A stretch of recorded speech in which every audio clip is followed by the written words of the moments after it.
प्रभु, आपके ही स्मरण मात्र से मनुष्य जन्म रूपी संसार बंधन से मुक्त हो जाता है। आपकी जय हो प्रभु, आपकी सदा जय हो। हरे कृष्णा, राधे राधे। सभी भक्तों को सादर प्रणाम। भक्तों, आप नियमित प्रातः 5 बजे हमारे चैनल पर पुरुषोत्तम मास महात्म्य की कथाएं श्रवण करते हैं। साथ ही प्रातः 5:30 बजे शिव महापुराण की कथाएं भी श्रवण करते हैं। सभी वारों की कथाएं, तिथि ज्ञान इत्यादि की जानकारी भी आप सभी को हमारे चैनल के माध्यम से दी जाती है।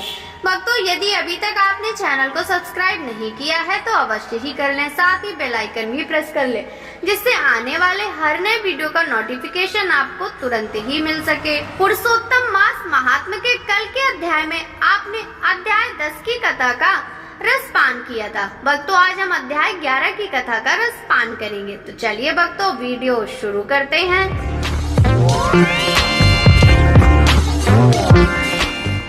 नारद जी बोले, सब मुनियों को भी जो दुष्कर कर्म है, ऐसा बड़ा भारी तप जो इस कुमारी ने किया, वह हे महामुनि हमसे सुनाइए। श्री नारायण बोले, अनंतर ऋषि कन्या ने भगवान शिव, शांत पंचमुख सनातन महादेव को चिंतन करके परम दारुण तप आरंभ किया। सर्पों का आभूषण पहने, देव, नंदी, भृंगी आदि गणों से सेवित, 24 तत्वों और तीनों गणों से युक्त, 8 महासिद्धियों तथा प्रकृति और पुरुष से युक्त, अर्धचंद्र से सुशोभित मस्तक वाले, जटाजूट से विराजित भगवान के प्रीत्यर्थ उस बाला ने परम तप आरंभ किया। ग्रीष्म ऋतु के सूर्य होने पर पंचाग्नि के बीच में बैठकर, हेमंत और शिशिर ऋतुओं में ठंडे जल में बैठकर, खुले हुए मुख वाली जल में खिले हुए कमल की तरह शोभित होने लगी। सिर के नीचे फैली हुई काली और नीली अलकों से ढकी हुई वह जल में ऐसी मालूम होने लगी जैसे कीचड़ की लता सिवारों के समूह से घिरी हुई हो।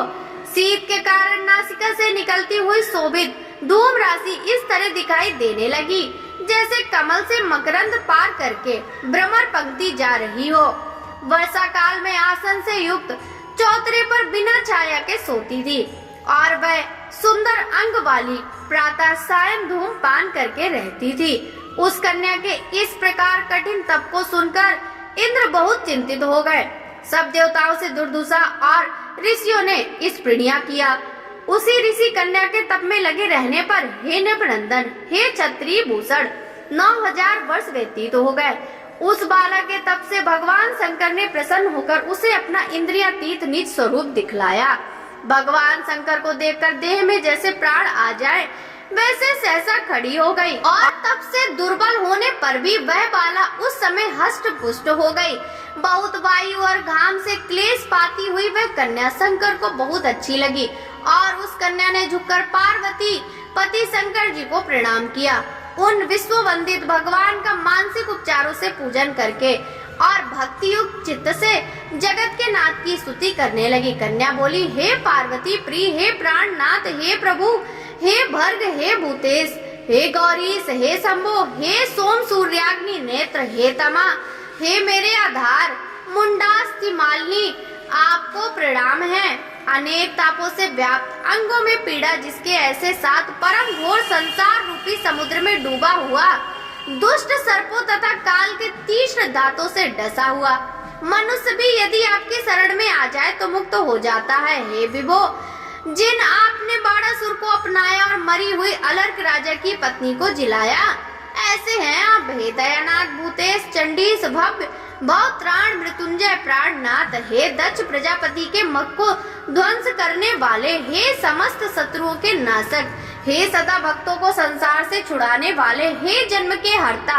हे प्रथम सृष्टि के कर्ता, हे प्राणनाथ, हे पाप के नाश करने वाले, आपको नमस्कार है। अपने सेवक की रक्षा कीजिए।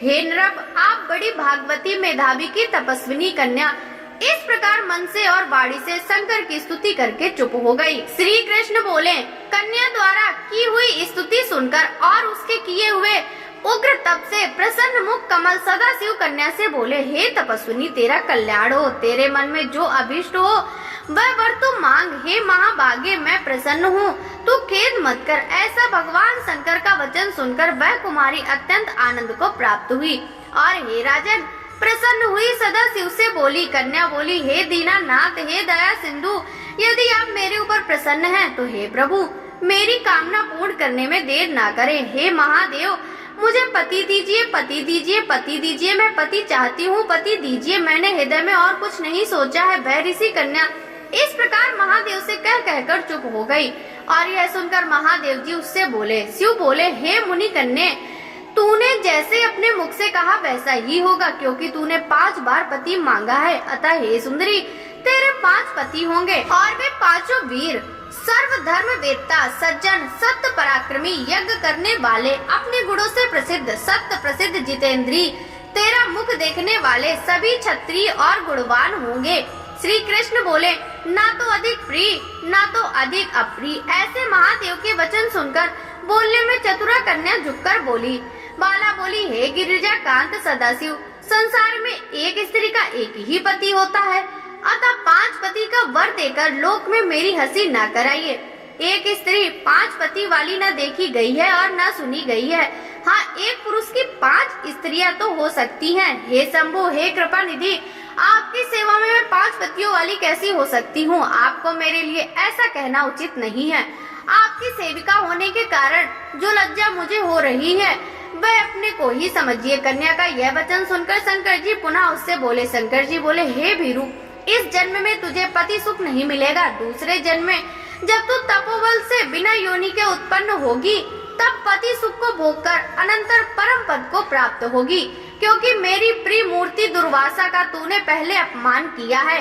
हे सुरभु, वह दुर्वासा यदि क्रोध करे तो तीनों भुवनों को जला सकते हैं, सो तूने अभिमानवश ब्रह्म तेज का मर्दन किया है।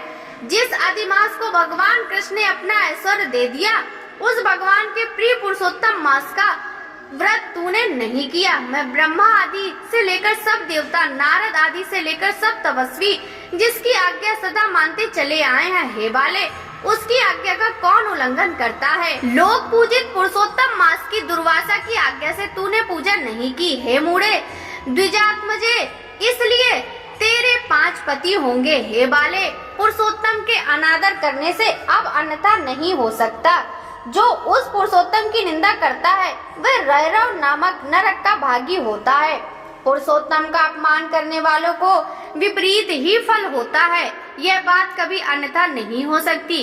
पुरुषोत्तम के जो भक्त हैं वे पुत्र, पौत्र और धन वाले हैं और वे इस लोक तथा परलोक की सिद्धि को प्राप्त हुए, प्राप्त होंगे और प्राप्त होते रहेंगे और हो रहे हैं। और हम सब देवता लोग भी पुरुषोत्तम की सेवा करने वाले हैं।